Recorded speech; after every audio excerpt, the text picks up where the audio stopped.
இலங்கையில் ஏற்பட்ட பெரும் பேரழிவு காரணமாக பல உயிரிழப்புகள் ஏற்பட்டிருப்பதாகவும் இந்த உயிரிழப்புகள் நாளுக்கு நாள் அதிகரித்து கொண்டிருப்பதாகவும் அனர்த்த முகாமைத்துவ மத்திய நிலையம் தெரிவித்திருக்கிறது.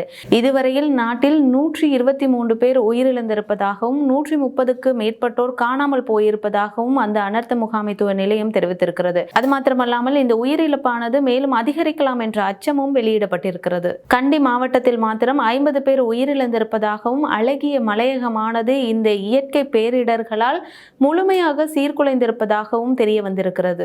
அது மாத்திரமல்லாமல் வடக்கு கிழக்கில் மக்கள் இந்த புயலால் பாதிக்கப்பட்டு தங்களுடைய சொந்த இடங்களில் இருந்து இடம்பெயர்ந்து கொண்டிருக்க வேண்டிய நிலை ஏற்பட்டிருப்பதாகவும் தெரிய வந்திருக்கிறது. 2016ஆம் ஆண்டிற்கு பிறகு இலங்கையில் ஏற்பட்ட மிகப்பெரிய இயற்கை பேரழிவு என்று இந்த காலகட்டமானது குறிப்பிடப்படுகிறது. அது மாத்திரமல்லாமல் கடந்த சில நாட்களாக இலங்கையில் நிலை கொண்டிருந்த டிட்வா புயலானது தற்போது தமிழகம் நோக்கி நகர்ந்து கொண்டிருப்பதாகவும் வளிமண்டலவியல் திணைக்களம் தெரிவித்திருக்கிறது.